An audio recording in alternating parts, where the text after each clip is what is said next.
Leave me, you incessant demon. You shan't. Wait. Who are you?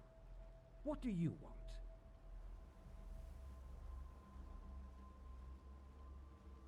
Do you take me for a fool? You were sent by him, weren't you? I won't give you what you want. Leave me be.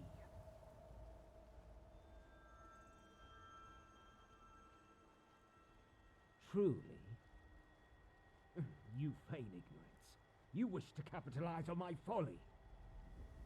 Be gone! I shall not fall victim to your tricks.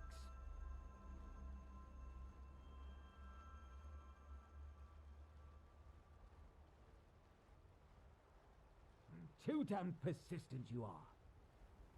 Leave this place.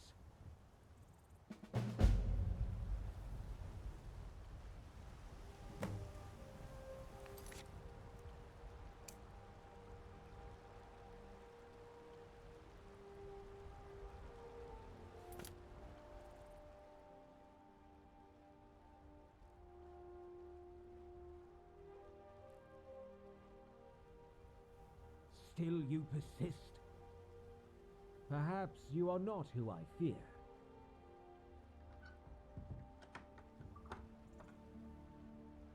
Come inside.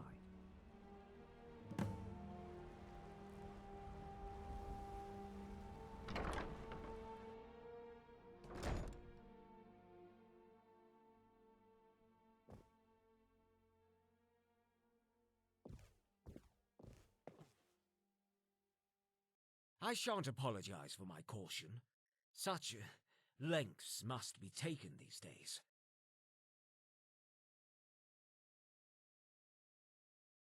Califar, a scholar of the being I am so afeard of. An irony not lost on me. You see, I strive for knowledge on a being all others shy away from. A cosmic force of inherent sadism. The Prince of Deals himself.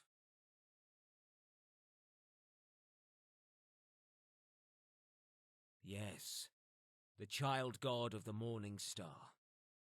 I have delved through countless tomes, deciphering the myriad of stories surrounding the prince, separating fact from fiction. I have discerned his very essence, you see.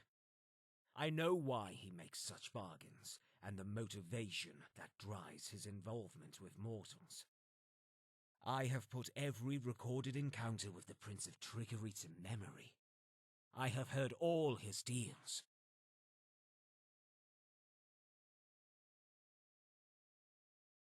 His conception, the matter of his essence, interests me little. No, I seek to aid, remedy the mistakes of those who bargained with Vile.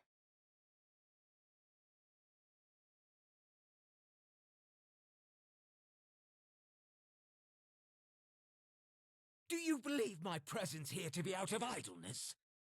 My motivations are my own. If you do not wish to be a part of this, leave!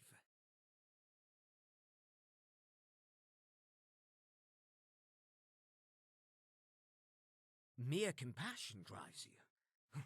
That I did not anticipate. If you mean to uphold your word, I shan't let you do so empty-handed. You'll earn a hefty bag of septims for each case you investigate. Does that sound fair?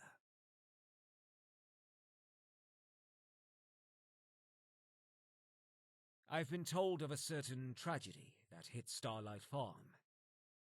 If these rumors are to be believed, Vile may have had a hand in what befell the family. Uncover what happened there.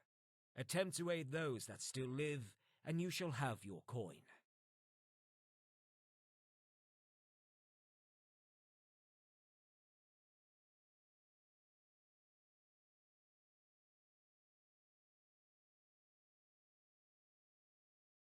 He is an enigmatic figure, one that has appeared in every culture since the dawn of time.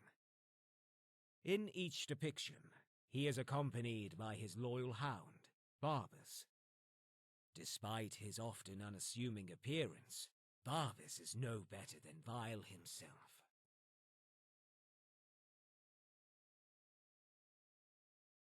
The dog shares a near equal power to the prince, and has aided him in fulfilling his barbaric deeds. Barbas is not a figure to trifle with. No matter what he says, he is a fragment of Vile, and will always work to aid him in the end.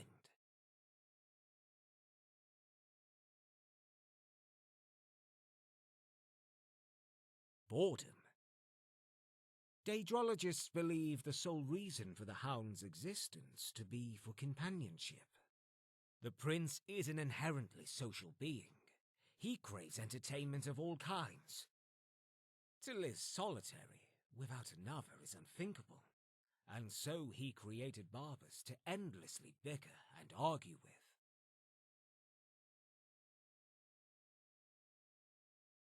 This task I have taken on.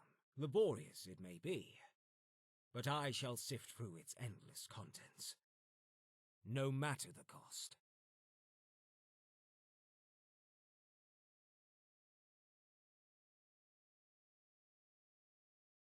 Oh, and yet you walk away unscathed. The lucky may survive his bargains, but to gain an artifact. I'm unsure if you know the gravity of that fact. Tell me of your account, please.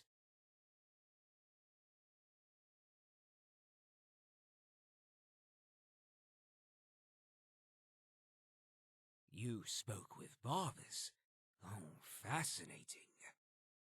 Despite his friendly appearance, that dog is no better than Vile himself. He is unwavering in his loyalty, and will do anything to appease him. He shares a great portion of the prince's power. You are lucky to have walked away unscathed.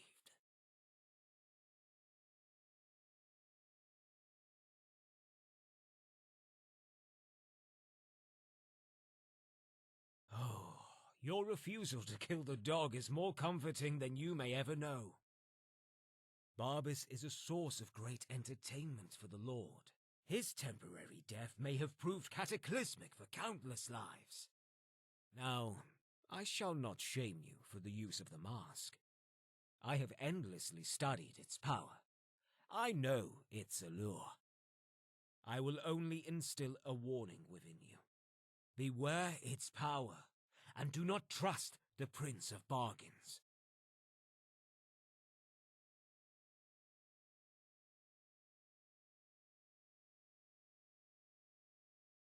So be it. I wish you luck.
merciful Mara, blessed be your presence.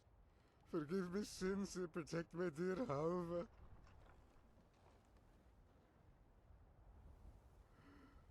I didn't know.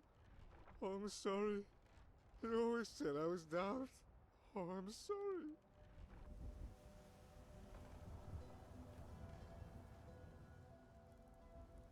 What's it matter?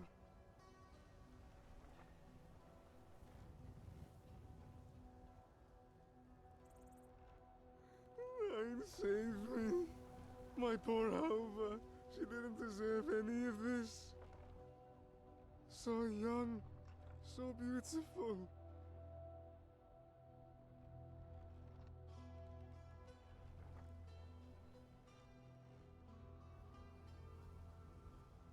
The house, she's in there.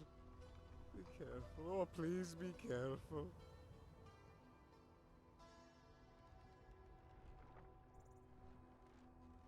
Oh, you poor thing. I'm sorry.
Didn't you?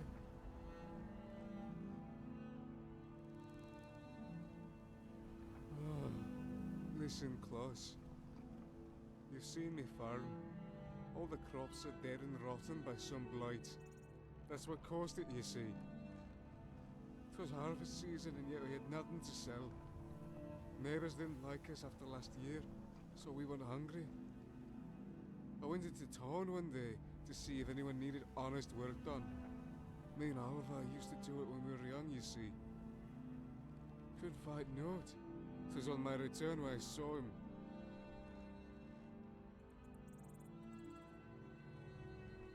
Oh, that mangy beggar! Ugly as a cave troll he was. Them crooked blue eyes of his pierced right through you, they did. And the way he smiled when he saw me, gods! Could see each of his rotted teeth clear as day. At a crossroads, the beggar spoke to me, saw me gone figure, and that's what I'd last eaten. I couldn't take it. Broke down sobbing in front of him, and spoke of me farm, of the misfortune that had been following me. He sympathised, and sold me even. And then he asked me that damned question. 9 curse him! 9 curse him when I got me hands on him. Watch! You watch!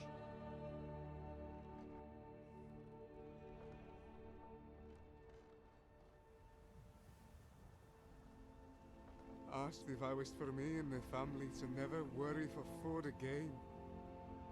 Of course, I wouldn't deny that. What say man would? Said all would be right as rain when I returned home and the cancer woke off. Bastard stopped dead in his tracks and asked me what my favourite food was.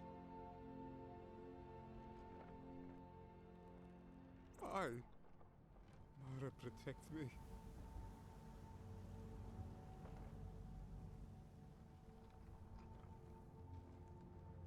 When I entered the cabin, 'twas filled with countless slices of beef. Was overjoyed, couldn't believe my fortune. Wanted to tell Halva the good news.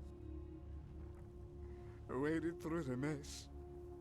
Tried to go to my bedroom. As then, stood in something solid, knew it wasn't the beef. I looked down, and...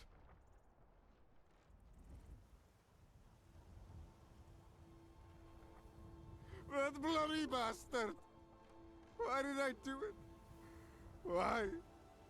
Why? Why? How?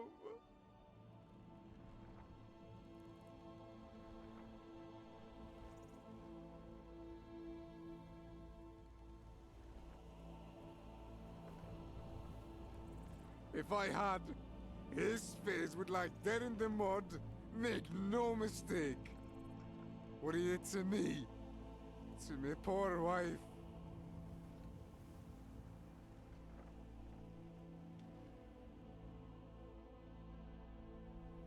Came hurtling from the sky, landed right in my field. Happened just a few weeks before me crops grew withered. Was sent by that bastard, I'm sure of it. 9, curse him!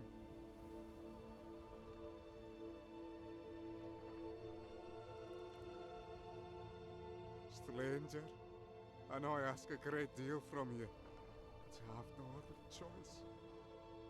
End me life. Let me live in peace with my dear Alva. I cannot continue without it.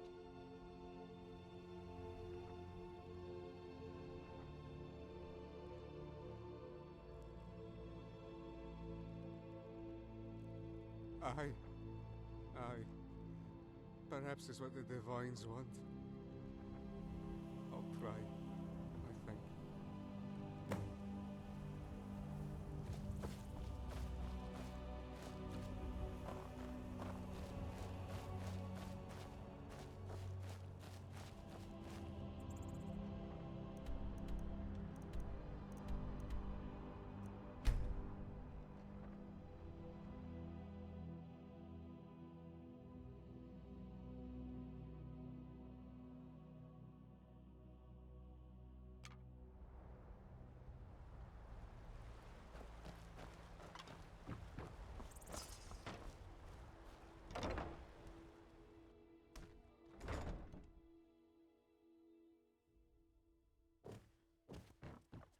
You're back. I take it you spoke to the owner of Starlight Farm.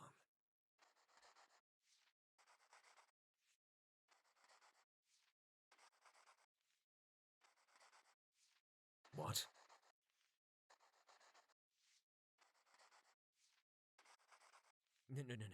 No. I heard you. I just wasn't prepared for this. What did the farmer, whoever he was, ask of this beggar?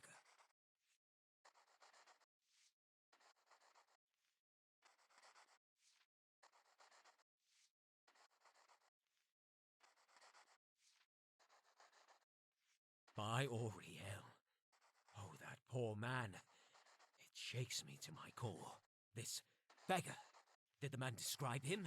Does he look something like this?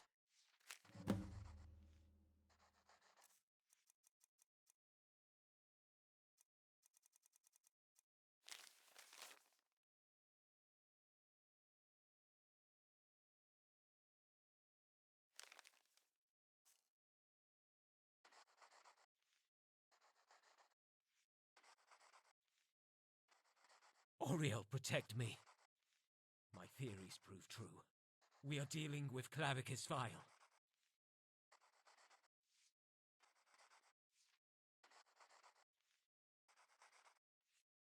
Yes, oh yes. Let us move on. The information you have given me is invaluable. Please, take your reward.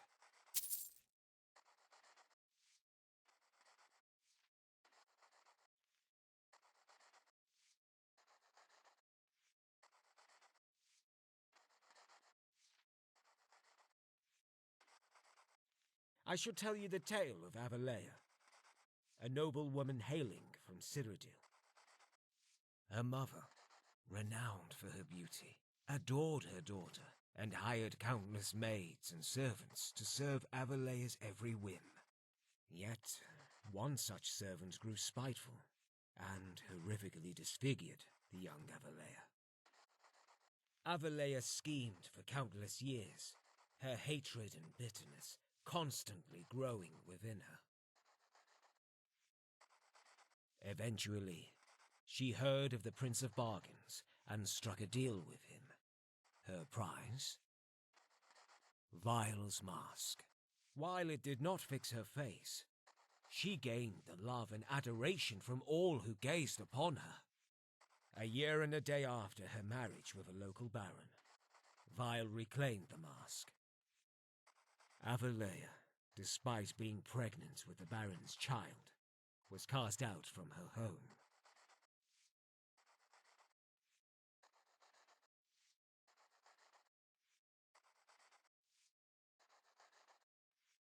"21 years and a day later, Avalea's child returned to the baron's home and murdered him.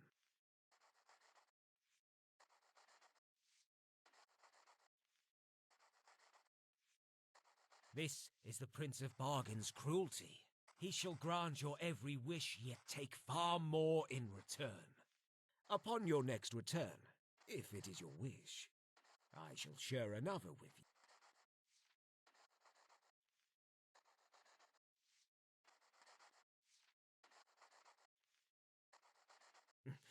Like all Daedra, he is a being present from existence's first inception. He has been here since time immemorial, and so he shall remain. Some even theorize that he is envious of the Daedra, to be so embedded within the earth, to receive so much praise. A being that thrives off worship, its absence likely causing him physical pain. To see others receive it so effortlessly by all who walk Tamriel, it likely drives him mad. This craving for attention is a constant presence for the prince. It is the sole reason he chooses to meddle with countless mortals. He sees their lives as nothing but toys, entertainment to be used and tossed away. This has been a fact throughout all time. The earliest depictions being crude paintings and idols of a masked man and his hound.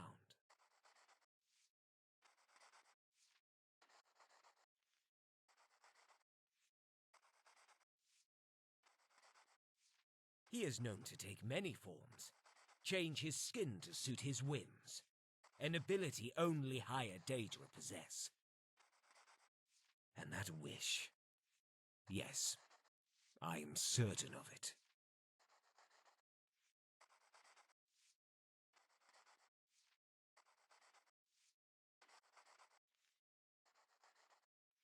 Why must you pry into matters that are not yours? You work for me, and I had expected better of you. This is not your place. Now, let us move on.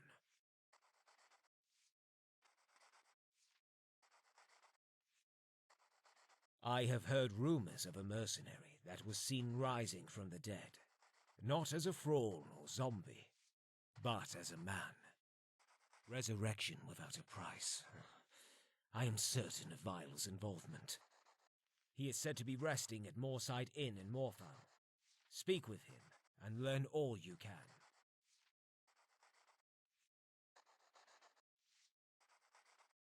Do not attempt to battle this man. I do not believe it would end well.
I don't want to be disturbed by anyone.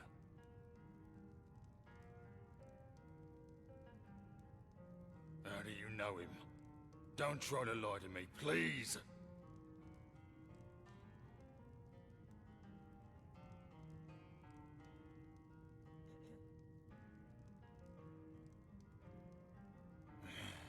There's no helping me.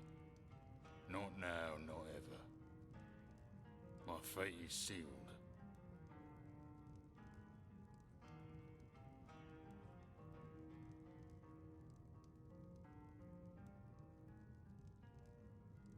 No one should. Oh, forget it.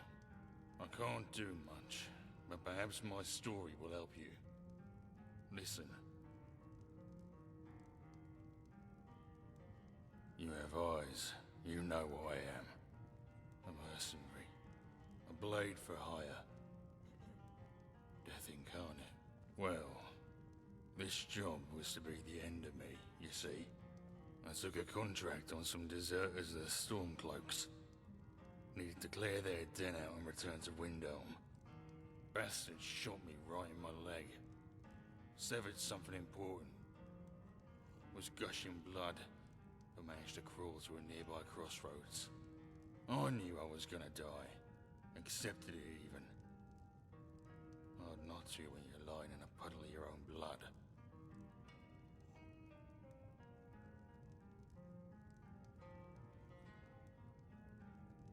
Met is a strong word. He sensed me, like a bird to carrion. He was... No, he spoke to me. Tried to evoke some sort of empathy. If he was even capable of that. He said that if I wished it, I'd survive this wound and all others that I'd come to sustain. I was desperate. I don't think you understand the terror of death. The dread that fills you from head to toe. Makes you cry out to your mother. Makes you beg to return to the nights of warmth as a child. So, I took it. Accepted his bargain. I died. I'm sure you'll have heard stories of those returning from death. Speaking of the horrors of oblivion they saw. Not me. I saw Tamriel. Be it as it stands or centuries in the future. And I was there, endlessly walking. No unspeakable terror plagued me. Just this land and myself, for eternity. Then...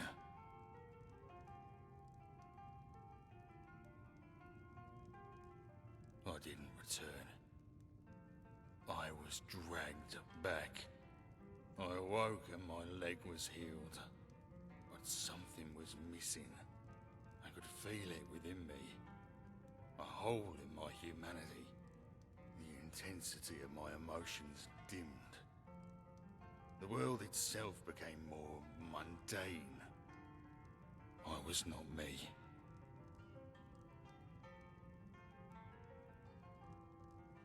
Don't apologize. There's no sense to it. My actions were my own. I could have refused the bargain, but I didn't. Now, I will endlessly walk these lands. Doomed to never know death. Punishment for my crimes, I suppose.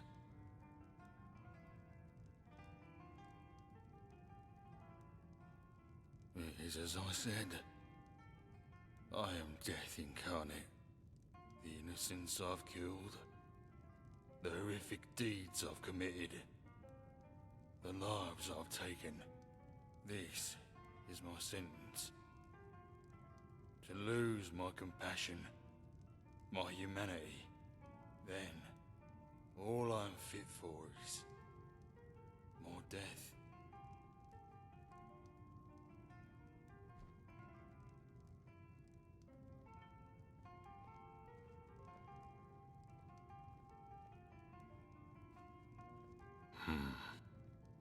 Perhaps others deserve that luxury, but not me. All of this, that is what I go to oblivion for.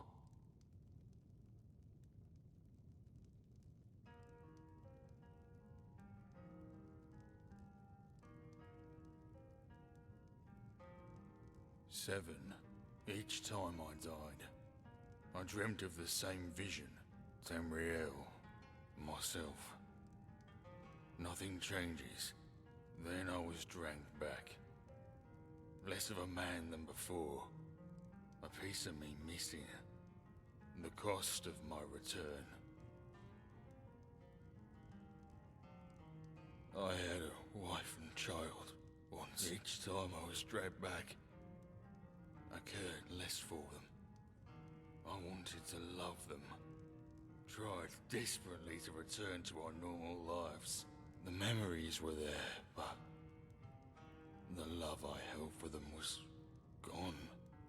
My daughter's smile, my wife's laugh. I couldn't care for them.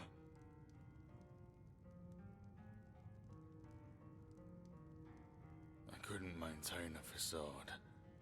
Attempt to live a life I did not truly feel. No.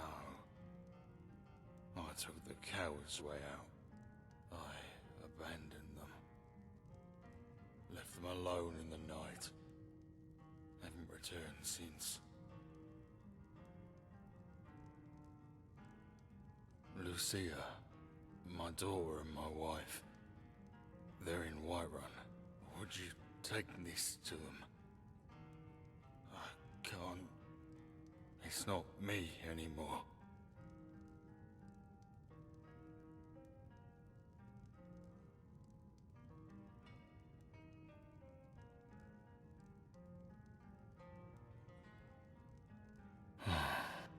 Leave.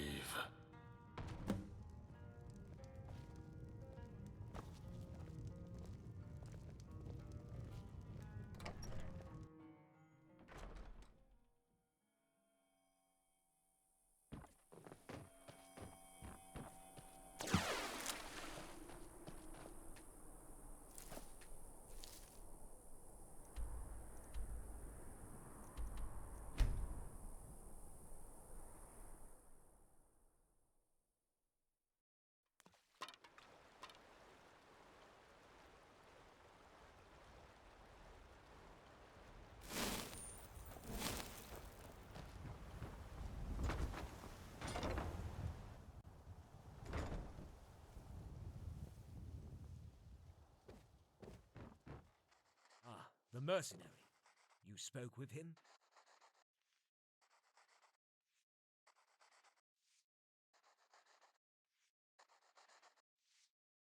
To live without an end. To watch your loved ones wither and grow old while you remain. A horrific fate, even for a man of his occupation. Did he mention the beggar? What did he reveal?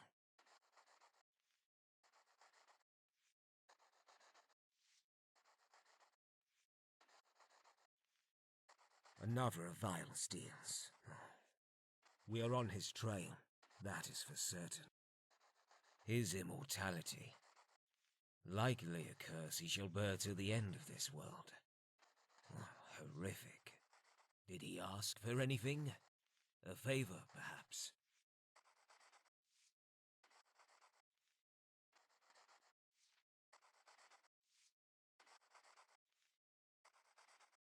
Judge him all you want, but that man is cursed to endless life. When you grow old and die, he shall still live, walking this plain. An eternity of unrest? One letter seems so insignificant. The least you could have done was grant that wish. For that feeling of abandonment. It is one I know too well.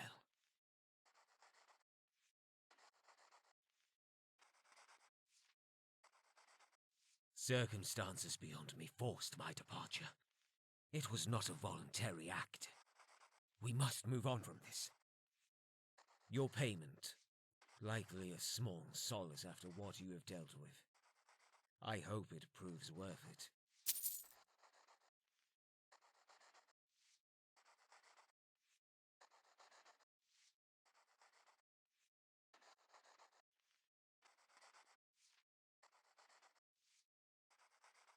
I shall tell you of Drugan, the Orcish bard. As a boy, Drugan would walk the grounds of solitude, spending hours listening and admiring the songs of the Bard's College.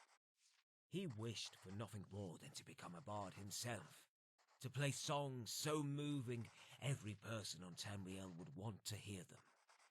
Despite his efforts as a teen, his brutish fingers could not play the fine strings of a lute, and his strength was far too great for any drum.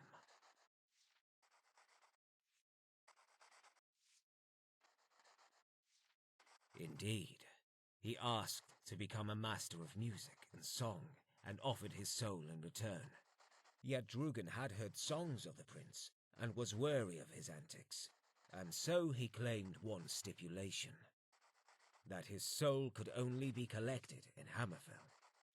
Clavicus Vile, eager for entertainment, accepted. For the years that followed, he was renowned across all Tamriel for the beauty of his music and tragedy of his songs. As soon as he began to play, patrons who scoffed at his bullish figure were moved to tears. Yet this fame would also be the death of him. He agreed to play for a new inn that had opened up in Cyrodiil. In his haste, he did not consider the gravity of the inn's name: Hammerfell. When he struck the final note, his lute dropped to the ground and his body turned to ash. A single chord echoed through the room, one of melancholy.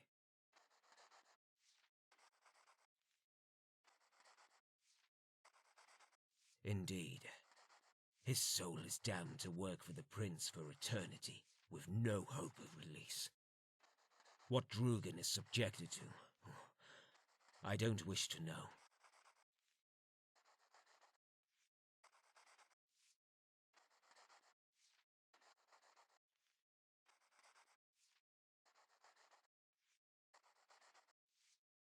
Would you deny a dying man a visit from a loved one? Our work may not heal their ailments, but it can put them at peace. That is a luxury countless would die for.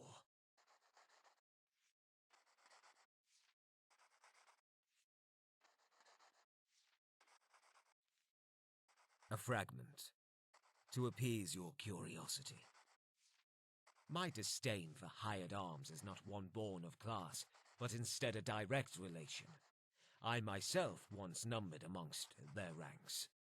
The Undaunted, we dubbed ourselves.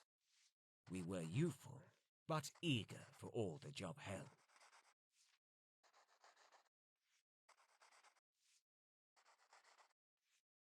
Taking a life was not something I was accustomed to. I preferred the art of restoration, tending to the wounded. I needed not bloody my hands with the lies of our bounty, and still I would make a fair wage. It was a deal I enjoyed for a time, though I would soon grow dissatisfied with my role.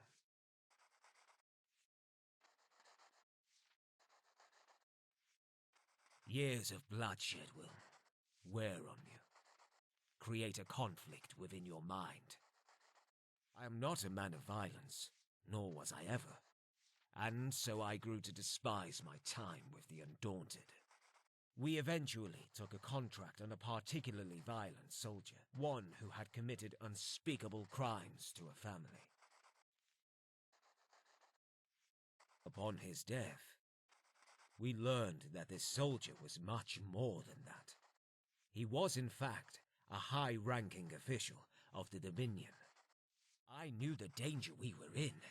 Murder of a government official is not a crime taken lightly in Alinor. And so I left the Undaunted and got on the quickest boat to Cyrodiil.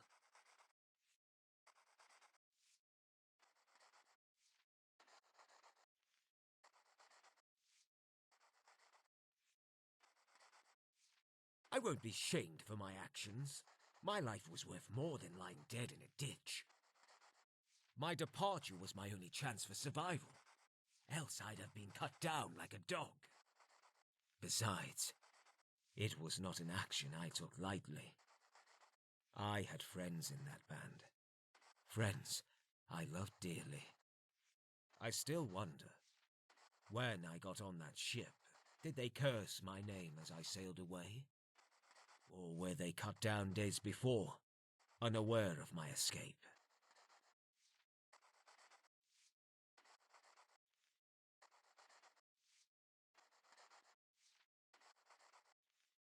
One of many. Please, let us move on.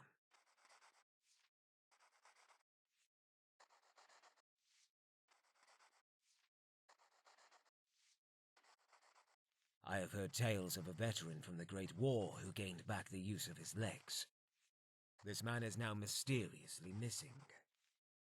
If he did truly regain his mobility, his bargain must have been of some significance. We must decipher what became of him, and the price he paid.